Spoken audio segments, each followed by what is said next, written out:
Hello and good evening. I hope I'm audible. Please confirm.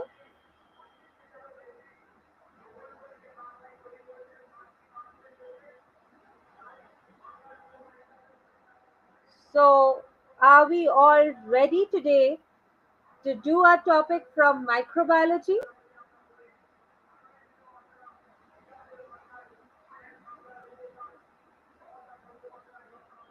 Microbiology, as we all know, is again very important in our daily life. Microbes, they are, whenever we think of microbes, we always think they cause disease, they cause problems. But microbes also gives us many good things. We can use the microbes also to generate some things, isn't it? So microbiology, this is so important topic. And today in our discussion, we will be talking about antigen, antibody, complement system, and vaccine. So if we are all ready, type BIO. Let's see. Bring it on.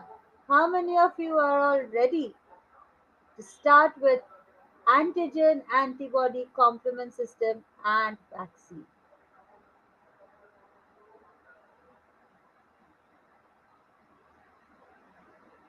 Okay, Pratik, Arya, Jaya Saidamya, right? Okay then. So today we will be talking about, since it is antigen, antibody, and complement all comes under the category of immunity and immune system. We will just very in a very short way, we are just going to touch these two terms, what is immunity and immune system, and then we will discuss about antigen, antibody, complement system, and a little bit of MHC, and definitely the last one will be the vaccine. Okay, so first and foremost, immunity. This is one word which now today, if I take today, this day, that everyone knows this word, the meaning of this word, and all thanks to this COVID-19, all thanks to the 2 years of this pandemic, and it's still running actually 2 years and more. Anyone from the non bio background, even a layman also knows what is immunity. Well, immunity refers to the state of acquired or innate resistance or protection from a pathogenic microorganism or its products or from the effect of toxic substance. So anything that is foreign to us, when it enters our system, our body is all set to resist that foreign particle to have any impact on our body. So that is the immunity, the strength of our body to resist against the foreign invaders or the foreign substances. Now, how does this body resist? It has to have an army, right? Or it has to have a system. That is what is known as the immune system. So our body uh, has many different kinds of cells which are all ready, and they are always acting to defend against these invaders. So to categorize them, the best way is to divide them under innate and adaptive. Innate system means they are non-specific. Okay, they are not like I'm only going to work against a virus, or they will not say that I'm only going to work against a bacteria. They will work against anything. They are very non-specific, and because they are so non-specific, that's why they have a very fast response. Within just few hours you get the resistance. And who are they? They are mainly the mononuclear phagocytic system, that is your macrophage dendritic cells. You have the natural killer cells, which is the best one for your viruses. You have the mast cells, you have the granulocytes, and definitely the complement proteins, which we will discuss in details. And then we have the adaptive system, which is very specific. They are so specific, it works like lock and key. If you consider that this lock is a particular pathogen, then that pathogen can only be killed by its specific uh, antibody, which is the key to that lock. It is so highly so specific. Therefore, they are very slow in response. It takes about 4 to 14 days to generate their, to make them active. So under that, you have the B cells and the T cells. Now here again, you have two more classification. You can, you know, classify these systems under humoral and cellular. Cellular, from the word you can understand, it is talking about all the cells which are involved in initiating this immune response, and humoral is talking about the proteins which are involved in this immune response. So, for example, under humoral category, you can have the antibodies, which will come under humoral adaptive. You can have the complement proteins, which will come under humoral innate. So these are the two things we will look into details. Okay. So first and foremost, antibody and antigen. Very simple. Antigen is something that is getting in. Antibody is something that is preventing this entry or the effect of this antigen. You know, in one sentence, I can say it like that. But in proper way, how can I define antigens? They are foreign substances that stimulate the immune system to produce the antibodies. Whereas the antibodies, they are the immunoglobulins. Remember this word, immunoglobulins. And they are produced only by the B cells. They are not produced by anyone else, only by the B cells, only in response to the antigens. Alright? Now, if I look into the property, for antigens, they can be anything from a pathogen, bacteria, fungi, viruses, or even allergens. Many of us, we are allergic to many substances, like it can be a pollen, it can be some kind of food. Okay, so anything that is not suited for us, for our body, can be considered as an antigen. Now, mostly the chemical nature of antigen, they are proteins. Okay, but of course, you do get antigens in the form of lipids also. Alright, but mostly they are proteins. Now, coming to the antibody. Antibody, as we have already said, they are produced by the B cells, right? And they are produced in response to antigens. Now, these antibodies, they are either free, they are either free or they are attached to the surface of your B cell. Okay, like this, the B cell is coated with this antibody, or what we call as immunoglobulin. These serves as the receptors for your B cell also. Now, mostly the B cells, they remain in the inactive form. They remain in the G0 stage. Okay, they remain in the G0 state in the inactive form. But the moment this B cell encounters an antigen which will bind to this antibody attached to the surface of the B cell, this B cell will become active. When they become active, that means they have entered the G1 stage. Okay? Now, if you have entered the G1 stage, obviously you will pass the S phase, the G2 phase, right? And ultimately there will be cell division. Now, when there is cell division, there are two types of cells which are produced. One is known as your plasma cells, another one is known as a memory cell.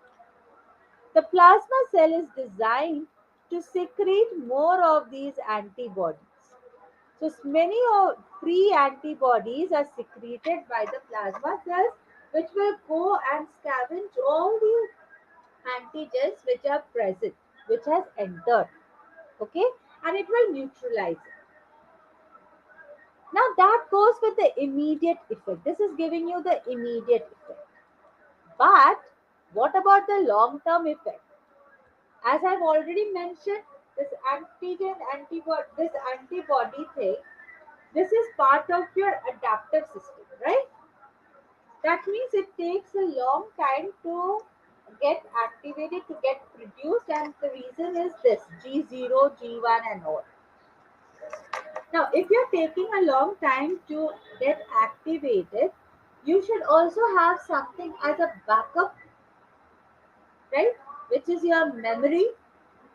So, today, if antigen A has entered, say, suppose antigen A has entered, okay, and you have taken some 5 days to produce the antibody against this antigen A,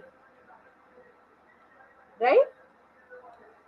Now, if you keep some memories in hand, what will happen is next time when this antigen A will enter, you will be able to recognize it sooner than today, and you will be able to bring about the effect sooner than what has taken you today. So that means it will take less than 5 days to generate the effect. Okay, to neutralize these antigens. Fine. So two types of cells are produced. Now these antibodies, they are glycoproteins in nature. I will talk about the structure in the next slide. For the timing, remember they are glycoproteins in nature. Only glycoproteins. Okay, no other options you have. Now, this is very important. So this is the property and chemical nature of antigen and antibody. Now let us talk about this binding site. As I am telling you that the antigen will go and bind with the antibody. But where will it go? Where will it bind? That is the first question. Secondly, if suppose a bacteria has entered, that is your antigen. Okay. Will your antibody bind to the entire surface of this bacteria? That is the second question, right? So, the answer is it doesn't bind to the entire surface of the bacteria. Any antigen, whether it be a bacteria or a substance, toxic substance, whatever it is, there are specific places, there are specific location spots on the surface which are known as your epitopes. So your antibody, it will only bind to these epitopes. Okay, this is your antibody. This is the immunoglobulin structure, the Y-shaped structure that I was drawing like this. This is this Y-shaped immunoglobulin, or what we call as antibody. So this antigen has got epitope and it goes and binds with the antibody. But where will it bind? The antibody is a Y-shaped structure. It has to have some place where it is going to bind. That is your paratope. So here at these positions, this antigen is going to bind to the antibody, as you can see in this picture. Okay, so antigens, they have epitopes, antibodies have paratopes. Now, types of antigens, they can be exogenous, endogenous, or autoantigens. Exogenous, we can understand they are from the outside, like a bacteria which is coming from outside. Endogenous can be any kind of uh, uh, substances which are produced inside our body. Like for examples, there are many proteins which gets degraded. Okay, they needs to be eliminated. So they can also at times work as your antigens. Antibody, the types if you see, there are mainly five types: IgA, IgD, IgE, IgG, and IgM. According to their protein structure, they are named as such. Let us go into the structure of antibody. Antibody, they have this antigen binding site, what we call as your paratopes. Now, if you see this antibody, it is made up of two chains. Okay, this is known as your heavy chain, the longer one, and this is known as your light chain, the shorter one. Now, both the chains, this is one dimer. Heavy chain, light chain attached together by a sulfide bond. Here also a heavy chain and a light chain is attached together by a disulfide bond, right? Now the two dimers, they are connected together by this disulfide bond here. So antibody is also known as a dimer of dimers. The structure of antibody is also known as a dimer of dimers. Now always remember that this is obviously a heterodimer structure, right? There are two identical light chains which are approximately 25 kilodaltons in nature, and they can be they are mainly of two types, either a kappa or a lambda. So suppose if this light chain is a lambda, then always remember that this light chain will also be of lambda. Another antibody can be there present where the light chain is say kappa. So in that case, the other light chain is also kappa. Okay, whatever is the light chain on one side will be the same on the other side. And like that way, you have two identical heavy chains, approximately 50 kilodaltons, which can be either a gamma or a alpha or a mu or an epsilon or a delta. So if this uh, heavy chain is an alpha, this heavy chain will also be an alpha. There will be another immunoglobulin where maybe this is a gamma, this heavy chain, and this is also a gamma. Okay, whatever is the construct of one dimer, the other dimer will also be of the same type. So this is the general structure. Now one more thing. Both your light chains and heavy chain, can you see there is a red region here? This is known as a variable region. And the green part, this is known as your constant region. Why this is known as variable is, this part is very diverse in its nature. Understand this. This part was what?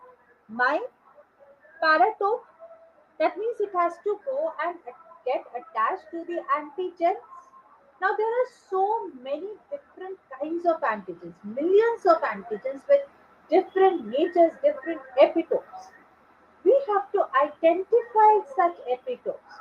See, if I just be of one kind, then will I be able to identify so many different epitopes? I will not, isn't it?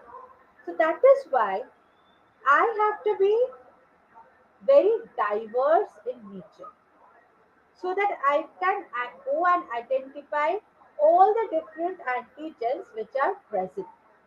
Okay, so every immunoglobulin which are produced, they are different. because of this variable region which is different. It is not the same for everyone. Alright? But the constant region might be the same. Like for example, if I say IgM, okay, this immunoglobulin, if I compare, the IgM will be the same. If you take another IgM, it will be the same. This constant region will be almost the same, but the variable region will be different. Fine? If you take it from the same person. Now, how do we name this IgM, IgA, IgD? The naming comes with the type of heavy chain you have. If this heavy chain is a alpha, then this will be known as your IgA. If it is of gamma, this one will be known as your IgG. If this heavy chain is mu, then that will be known as IgM.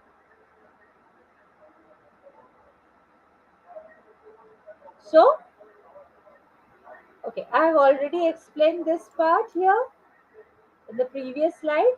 Now let us look into the types of antibody and their function.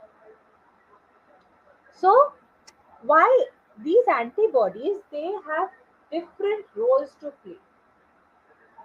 IgA, for example, it is found in the mucus, saliva, tears, breast milk, and all.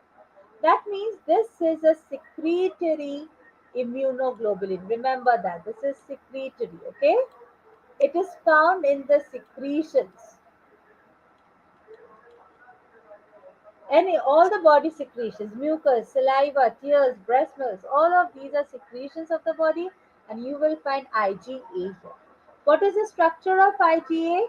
It is a dimeric structure. This is one immunoglobulin, this is one IgA, this is one IgA. The two remains connected together, and this is the common form of this IgA. You will not find IgA in a single structure. You will find them in a dimer structure. IgD, they are part of your B cell receptors. You see, this B cell, they have immunoglobulins on the surface, I have already mentioned. Now, these are mostly the IgMs. Okay? Now, it is said that along with IgM, you can also have IgD. So, IgM and IgD, they are attached to the surface of the B cell. And what is their job? They bind to this antigen and they trigger their own activations. They trigger the activations of other cells. So IgD is activating the basophils, the mast cells. IgM is causing the B cell to differentiate into the plasma cells. Hence, it is producing more of these antibodies. So both of these, IgD and IgM, they are responsible for the early stages of immunity. Remember this. Okay. Now, if you look at the structure, IgD is monomeric, but here IgM is a pentamer. Okay. This is the common structure of IgM. It remains the 5 IgMs stays connected together and forms a pentamer. IgE protects against parasitic worm and is responsible for allergic reactions. IgG, very important, it is the only one which can cross the placenta and reach the fetus. So we say fetus gets the antibody from the mother. So the first set of antibody that the fetus gets is the IgG across the placenta. The other antibody it gets is IgA. Now, along with that, it obviously develops its own antibodies. Okay. Now, I mentioned one thing. If you just recollect, you are encountering the antigen for the first time, and you are encountering the antigen for the second time. Didn't I mention that in the previous slide? Okay, I've erased it. Never mind. When you're encountering the antigen for the first time, That is known as a primary immune response. Okay? If you are encountering the antigen for the second time, the same antigen, then that is known as a secondary immune response. Now, in the case of primary immune response, you get more of IgM. Look at IgM. You have more of IgM and you have few amount of IgG. Now see, this dotted line is showing you the initial exposure to antigen. So we already have a set of IgM ready with us. So these IgMs, they are present on the surface of the B cells, which are in the G0 condition. Upon exposure to the antigen, these B cells, they straight away enter the G1 phase and produce a plasma cell. So therefore, we have more number of IgM. It takes time for IgG to get activated, to get produced rather. Okay. So primary response, more of IgM, less of IgG. But when you go into the secondary exposure, second time exposure, this time you have more of IgG and less of IgM. And not only that, the time to reach to the peak of production is also less. That means the lag phase here is also less. Whereas in this case, it was a longer lag. So this is the benefit of having some memory cells with you. Okay. So this is being produced by the plasma cells, the primary responses, but the secondary responses, when it comes, it is mostly the memory cells which straight away launches its impact.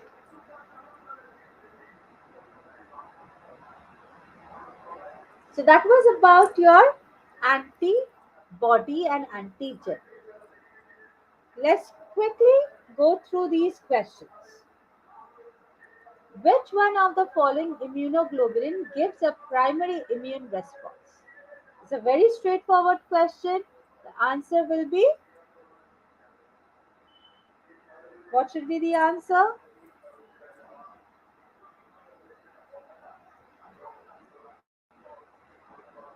Yes, the answer is IgM. Correct, very good. Shubham, very good. Yes, Monru. Jayasai Ramya, absolutely. Tritu, absolutely. Indrani, yes. Pratik, yes. Correct. Good. Next one. Which of the following antibody is present in the saliva? Saliva is a secretory, is a secretion. So which one should be present? Yes, Tritu is IgA. So here the answer is IgA. Very good, everyone. I'm not being able to take all of your names, but yes, those who gave me the answer as two, very good. So these are also your previous year's questions. So you get such direct kind of questions. Okay. Now there is a concept of clonal selection. We have many different kinds of B cells. Okay. With as I told you, all the immunoglobulins, they are not the same. Okay? The immunoglobulins are different. So there are many of these B cells with many of these immunoglobulins. Okay. Mostly the IgMs. They are all the IgM. But what happens is, since these immunoglobulins, they can recognize different kinds of antigens. Okay, so suppose there are different B cells here. Now, if this immunoglobulin is able to recognize the antigen which has entered, then out of all this B cell population, this particular B cell will get activated, and only this B cell will undergo proliferation and undergo hypermutation and start producing the memory cells and the plasma cells. This is what is known as your clonal selection. Out of all the B cells, B cell population, the one which is best suited for that antigen, that gets activated because that binds to the antigen as it has got higher affinity for this antigen, and that gets selected and ultimately produces the plasma cells and the memory cells. Now there are two types of these antibodies. One is known as a polyclonal antibodies, another one is a monoclonal antibody. What is the difference?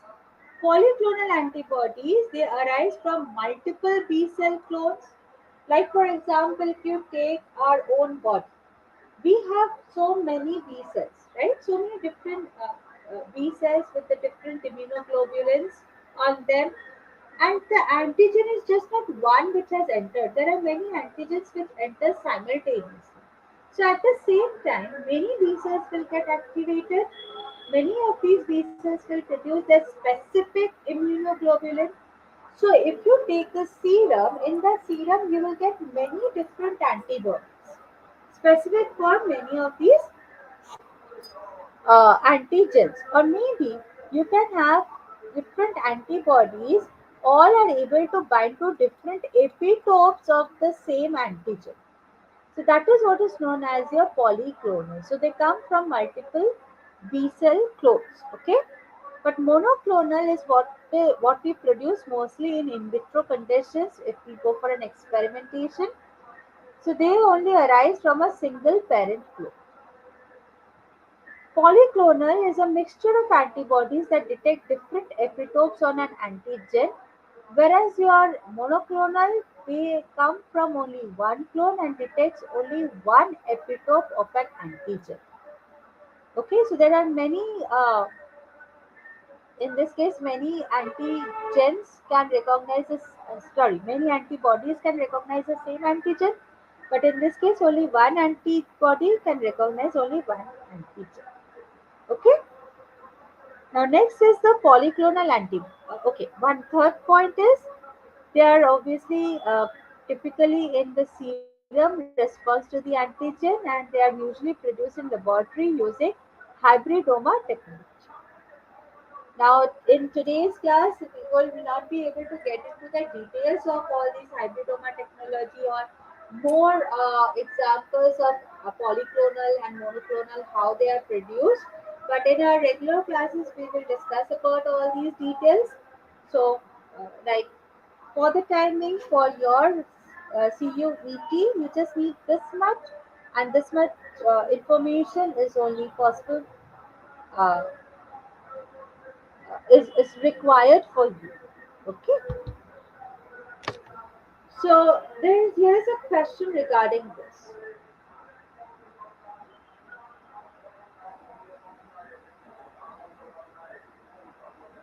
The monoclonal antibody recognizes number one B cell, number two antigen, number three epitope, and number four all of the above.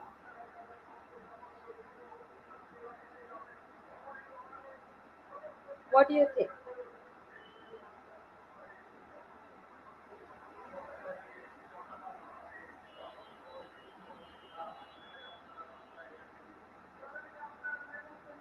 The answer will be,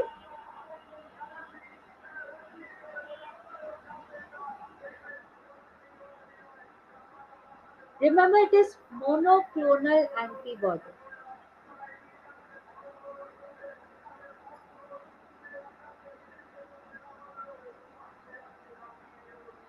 Okay, number one, antibody, they are itself produced from the B cells and they are responsible to recognize antigen. So how can they recognize B cell? It is not possible. So if they cannot recognize B cells, which is obviously they don't recognize B cells, that means all of the above option is also wrong, right? You are left with antigen and epitope. Antigen is the entire thing. Entire substance is antigen.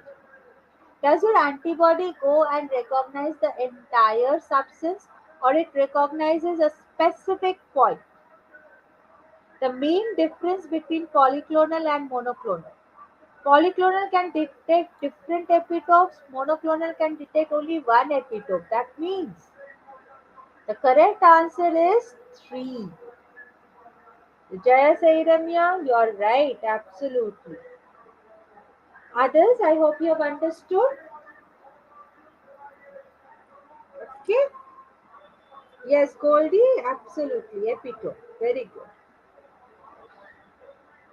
So see, question answer discussion is so important because that clears your concept. So practice more and more questions as much as possible. Okay, study on one end and practice more questions. Uh, Only then you will get a complete knowledge. Your knowledge will be complete only then. So this is an overview of your adaptive immunity. I'm not going into the details of this. Let us go into the complement system. Alright, just let me show you one thing here. Uh, so this is your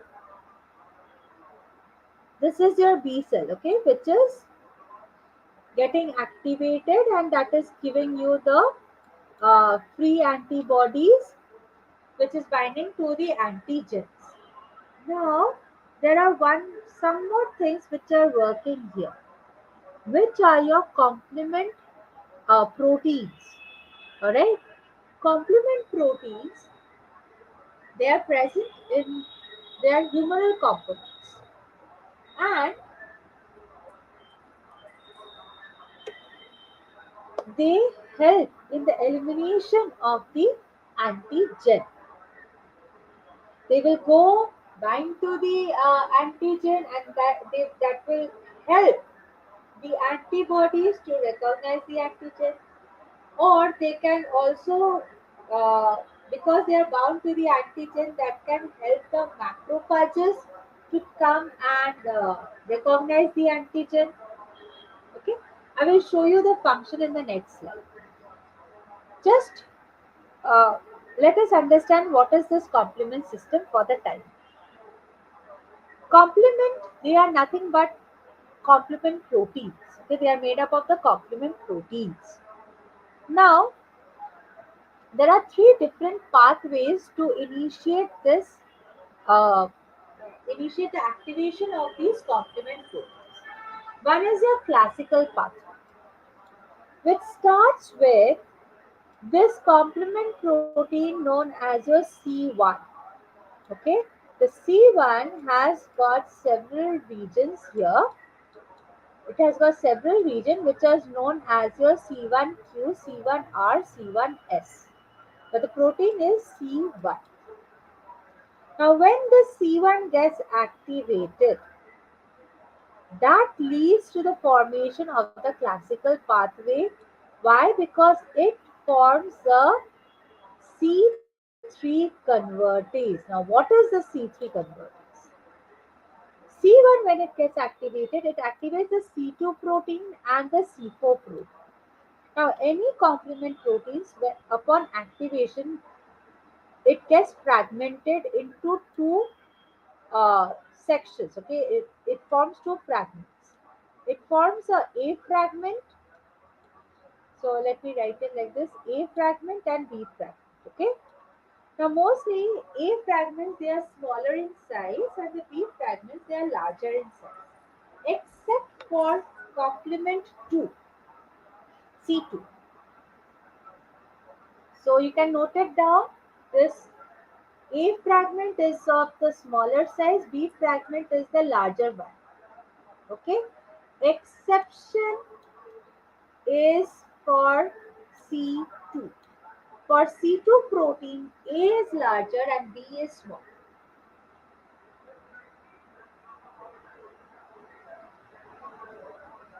Okay.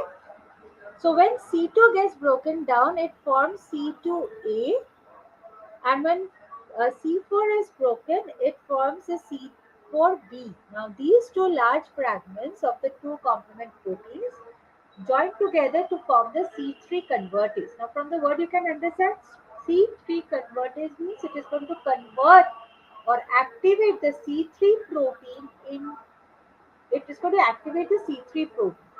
Now when C3 proteins get activated, it again gets fragmented into C3b and C3a. C3a has got separate function. It has got function in the inflammation. But right now, C3b has got important function in the activation of the complement system. C3b will join with this complex C4b, C2a and C3b together will form the C5 convertase. C5 convertase will break the C5 protein into C5b and C5a. Again, C5b now is going to join with C6, C7, C8 and C9 to form the membrane attack complex MAC. This membrane attack complex is going to bind to the membrane of the antigen, create a pore across which, create a pore and that will lyse the cell. So the cell will die. Okay, so this membrane attack complex, it causes cell death, cell lysis. So this is a classical part. Lectin pathway also follows the same thing, but the initiation is different. If you look at this flow chart, you will see that from the C3 onwards, everything is the same. Only the starting part, okay, the initiation of the pathways are different. So for lectin pathway, it generates the same C3 convertase but is activated by the binding of the mannose binding lectins to the carbohydrate moieties found primarily on the surface of the microbial pathogen. Okay, so in this case, it was the antigen which was binding to the complement. In this case, it is the mannose binding lectins which binds to this uh, lectins which are present on the microbial pathogens, which acts as a trigger for this lectin pathway. And the rest of it is the same. For alternate pathway, this is an auto activation. In this case, it's very interesting. This C3, no, it can also get auto activated. Okay, it can automatically break into C3A and C3B. But in that case, if the C3B binds to any self cell, then the sialic acid that we have, it will cause the inactivation of this C3 convertase. Okay, but when the C3 convertase it encounters any of the foreign cell, the composition of the cell wall there is going to keep it active, and that is how this alternate pathway it gets initiated. Okay, it is spontaneous, but it remains active upon encounter with the microbes. Fine. So you do get questions from this complement system as well.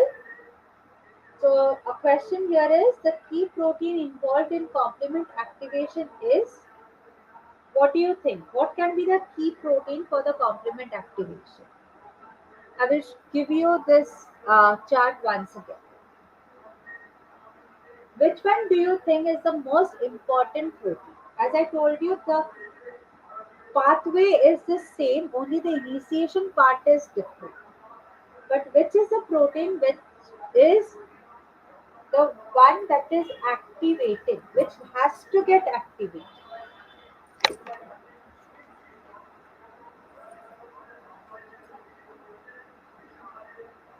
Yes, absolutely correct. C3. C3 is the major protein. This is the most important protein in all these three pathways. No matter which pathway gets activated, C3 is very, very important because that is going to lead in, that is going to initiate this cascade. Now, function of complement proteins. It can cause cell lysis, so it will straight away come and bind to the target cell, create a pore and cause the lysis, or it can go and bind to the bacteria or the antigens and help the macrophage or the phagocytic cells to recognize this antigen and engulf them. So upon engulfing, what happens? This bacteria or the antigen gets neutralized. Alright? Now, thirdly, it also has a function in the inflammatory response. Whenever we get a cut, our inflammatory pathways gets activated, right? And that is like we can understand it because of the redness, the pain, the swelling that we have at the site of the. Now, as I told you here, C3A, C5A, these fragments, they are not directly taking part in the activation of the complement proteins, right, in the cell lysis. But these two take part in inflammation. So here, these complements, as you can see, these proteins which are shown here as triangles, these are the C3A and the C3. Okay, and then you have the last one, clearance of the immune complexes. What happens is sometimes there are these antibodies bound to the antigens. But these complexes, antigen antibody complexes, they are so small that it escapes the notice of the these macrophages, okay, or the phagocytic cells. So in that case, these complement proteins, they come and they attach to the these antigen antibody complex and thereby bring it in the notice of the phagocytic cells, which ultimately will be removing these complexes. So these are the four functions of the complement proteins. Okay. Again, let me shoot a question to all of you. All of the following are true about antibodies except which one? They fix complement. They occur on the surface of B lymphocyte. They are glycoproteins. They are molecule with a single defined amino acid sequence. Okay, so the first question, you have to find the exception, which is not correct. All of the following are true about antibodies except which one?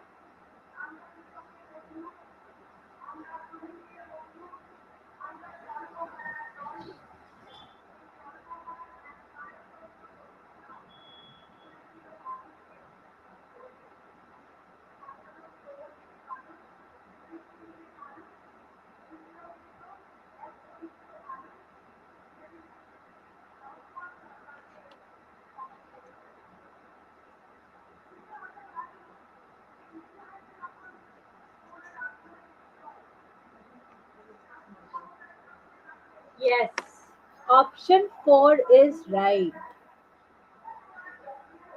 Absolutely. Jai Ramya, Goldie, Ajit, absolutely. Yes, Sharnalini. Yes, right. Option 4 is right because antibodies, just now we saw that they fix complement, right?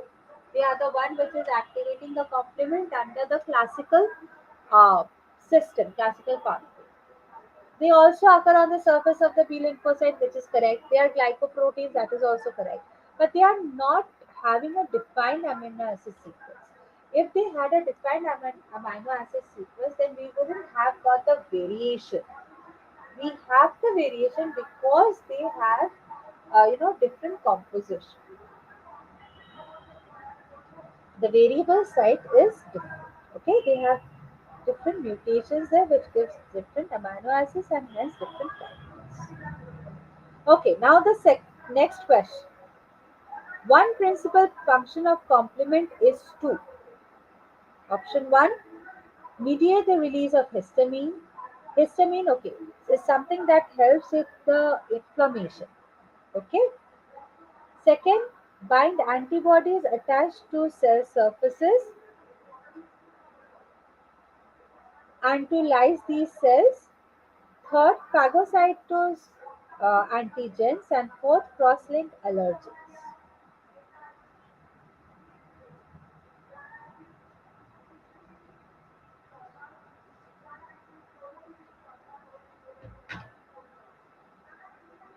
remember the principal function they are asking.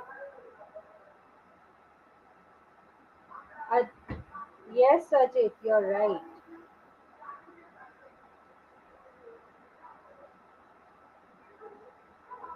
Yes, Montrue, absolutely.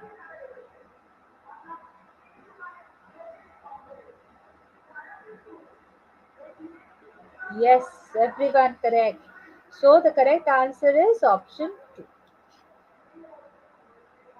Okay, so that was about your anti gen antibody, and we have completed the complement. Now let us just very quickly go through this MHC, which is known as your major histocompatibility complex. This MHC is very, very important. You see, these are molecules which are present on all the cells. Okay, all cells of the body, they have MHC. Actually, MHC are of two types. There are two classes of MHC, class 1 and class 2, and they are all membrane bound glycoproteins in nature. Now, class 1 is present on all cells, and class 2, this is present only on the APC cells, okay, antigen presenting cells. Those who engulf the antigen and present them on the cells, only those cells have the class 2. Now, both class 1 and class 2, they are closely related in structure and function. The function is as highly specialized antigen presenting molecules that form unusually stable complexes with antigenic peptides, displaying them on the cell surface for recognition by the T cells. You see, B cells, they have this antibody, right, which was their receptors also. It was binding to the antigen and they were getting activated. So the immunoglobulins or the antibodies on the surface of the B cell, they were the B cell receptors. But the T cells, in order to get activated, they need to definitely recognize the antigen, but that antigen has to be presented by the MHC. They cannot recognize free antigens. They can only recognize antigens which are presented by the MHC model. Okay, that is very specific about the T cells. So class 1 and class 2, they are mainly working in that way to help in the initiation, in the activation of the T cells. However, there is a third class of MHC which are completely different in structure and function.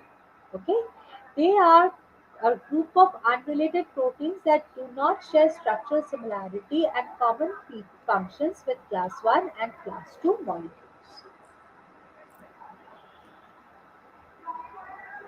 So we will just concentrate on class 1 and class 2 molecules. This class 1 molecule, it is comprising of an alpha chain and a beta 2 microglobulin chain, whereas class 2 is comprising of a alpha chain and beta chain. If you look into the structure, this is your class 1. This is your alpha chain, which forms three domains, alpha 1, alpha 2, and alpha 3 domain. And there is a different amino acid or a peptide here, which is known as a B2 microglobulin. Okay, but in case of class 2, you have an alpha chain, complete alpha chain, and a complete beta chain, which is joined together. Alpha chain forms two domains, alpha 1, alpha 2, and the beta chain also forms two domains, which is beta 1 and beta 2. Right? Next, MHC class 1, as I told you, is present on most cells, but MHC class 2, they are only present on antigen presenting cells. MHC class 1, they bind to endogenous antigens, whereas MHC class 2, they bind to exogenous antigens. Class 1 present antigen to cytotoxic T cells, whereas class 2 present the antigens to helper T cells. Class 1 bind the CD8 addition molecules on the cytotoxic T cells, and the class 2 binds to the CD4 addition molecules on the helper T cells. Okay, you can remember this in a short way, this part. Remember your T cell, two types you have. Remember it in this way, okay? Write it down. You have T helper and T cytotoxic. Okay? T helper has got CD4 as a surface marker, and T cytotoxic has got CD8 as surface marker. T helper needs to be presented with the antigen by MHC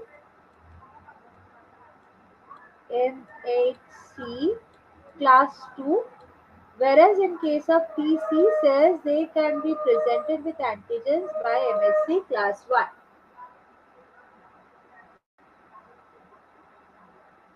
Okay, write down this chart, then these points will be very simple. And lastly, okay, now one more point I want to say here. Where is this antigen binding? As I told you, antigens, they are binding to the MHC molecules, and then they are getting presented by to the T cells, right? So suppose this is the cell which is having the MHC, and to this MHC the antigen is binding. Where does it bind? In case of class 1, it binds between this alpha 1 and alpha 2 domain. This is the binding site. In case of class 2, it binds between beta alpha 1 and beta 1 domain. This is the binding site. Okay? So this is bound here to the MHC. Now this is your T cell which has got the T cell receptor. Okay, so this T cell receptor is going to bind to this MHC bound antigen, and then only this T cell can get activated. This is what happens here. Okay, Goldie, endogenous antigen means something which is generated inside our body. Like as I told you previously also, there are many proteins that get degraded inside our body, okay, and they needs to be eliminated. So they can act as your endogenous antigens. But exogenous antigen is those antigens which are coming from outside. Clear?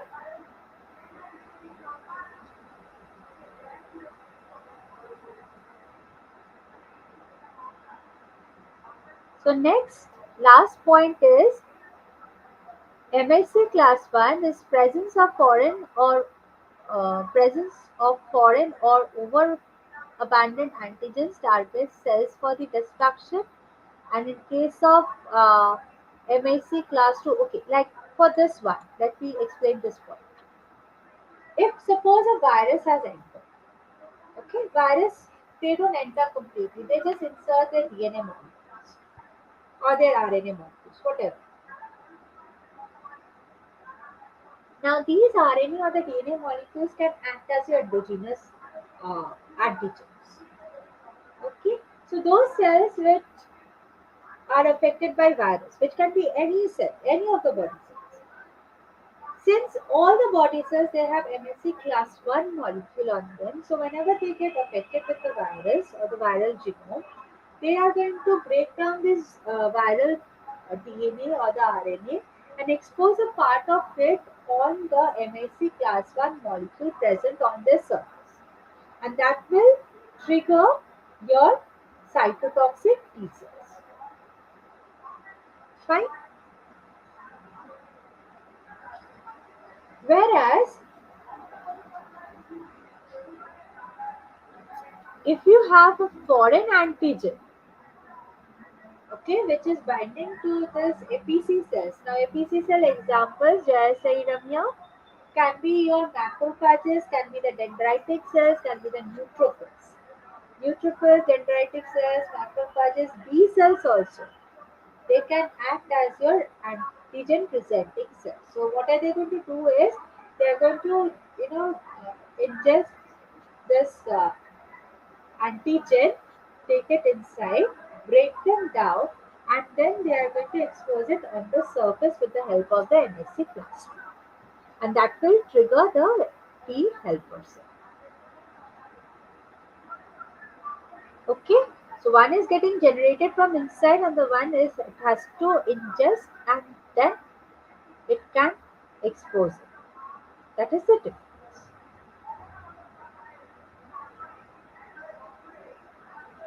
So this is how the structure looks like. This is a cytotoxic T cells which is recognizing your class 1 MHC, and this is the helper T cell which is recognizing the class 2 MHC. So in case of the cytotoxic cell, since this is class 1, that means it is going to process the endogenous antigens. See, present within the cell. Okay, they are being processed and getting presented by the MHC class 1 on the surface, which is being recognized by the cytotoxic cells. But in case of your antigen presenting cells, the microbe is getting ingested, it has been broken down, and then it is getting exposed to the surface with the help of class 2 MHC molecule, which is being recognized by the helper T cell. So I'm sure by now you have got the clear idea about how the T cells are getting activated, how the MHCs are working. Is it okay with everyone? Then type LB, light bulb, batti jal gaya.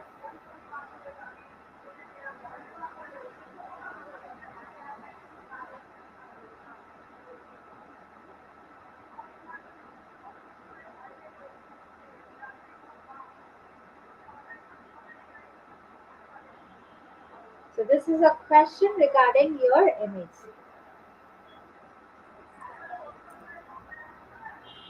So you have one principal function of class 1 and class 2 major histocompatible complex protein is to what?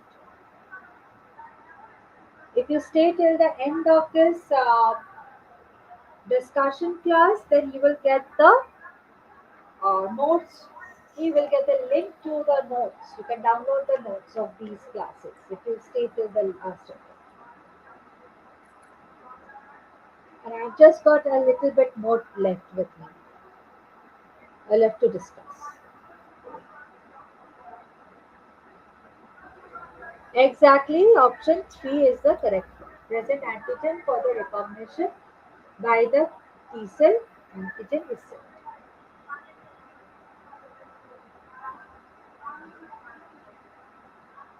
Alright, so this is about your MHC.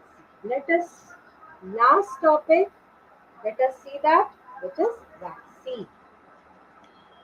So vaccines, depending upon how we are generating it, we have inactivated vaccines, live attenuated vaccine, messenger RNA vaccines, subunit recombinant polysaccharide and conjugate vaccines, toxoid vaccines, and viral vector vaccines. So everyone, I will just take 5 more minutes to discuss this part. This is the last part I have. Okay. So I hope it is okay with everyone if I just take 5 more minutes.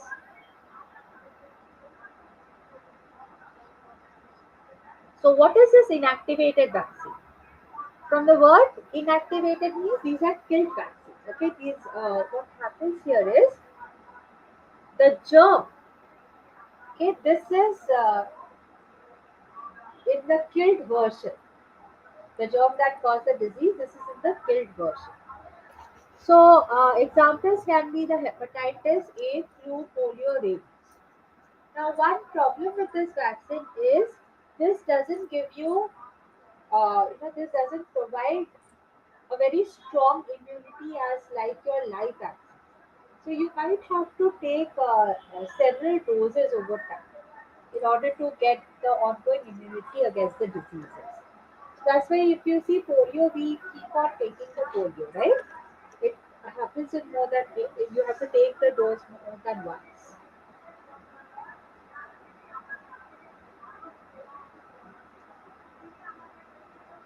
Next is the live attenuated vaccine. So here you are using a weakened form of the germ that causes the disease.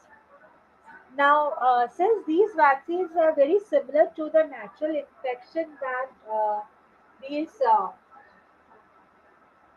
germs cause, so therefore they create a very strong and long-lasting immune response. So, just 1 or 2 doses of these live vaccines can give you a lifetime of protection against the germ and the disease it causes. Okay. So examples are your measles, mumps, rotavirus, chickenpox, and all. Next, you have the messenger vaccine. So in this case, this is actually what is used for your COVID-19. So this mRNA vaccine, it makes the proteins in order to trigger an immune response. So if mRNA vaccines, uh, they have several benefits also as compared to the other types of vaccines, which can be like the short manufacturing time, and of course, since they don't have any live viruses, there is no risk of causing disease also to the person who is getting vaccinated. Next, we have the subunit recombinant polysaccharide and conjugate vaccine. So these vaccines, they use specific pieces of the germs, like its proteins, or they can use a sugar or the capsid. Now, for them, since they are using only specific pieces of the germ, they give a very strong immune response that is targeted to the key parts of the germ. So they can also be used on almost everyone who needs them. Even those who are weak, having a very weak immune system, they can also take these vaccines.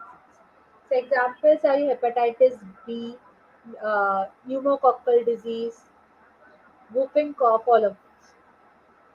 Next, you have the toxoid vaccine.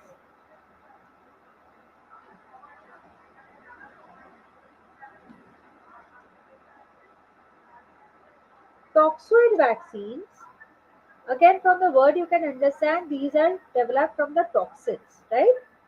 Which are made by the germs that cause the disease. So they create immunity to the parts of the germ that cause the disease, and they don't create uh, the they don't create the germ, but only the uh, create immunity to the parts of the germ. So examples can be diphtheria, tetanus. And lastly, we have the viral vector vaccines. Again, this has been developed in, for COVID-19.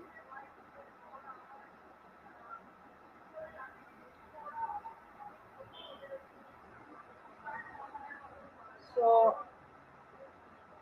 you have to know the types of vaccines, and you have to know the examples and the nature of the vaccines.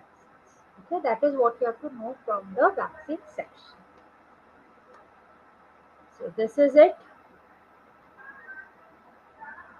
Now, obviously, depending upon what kind of vaccine it is, you have different delivery mode of this vaccine. It can be intramuscular, it can be subcutaneous, or it can be intradermal. Okay. So, to know more about the classes, and if you want to get a detailed class on any other topic, if you want to know any other webinars, we are here to help you out. So, join us.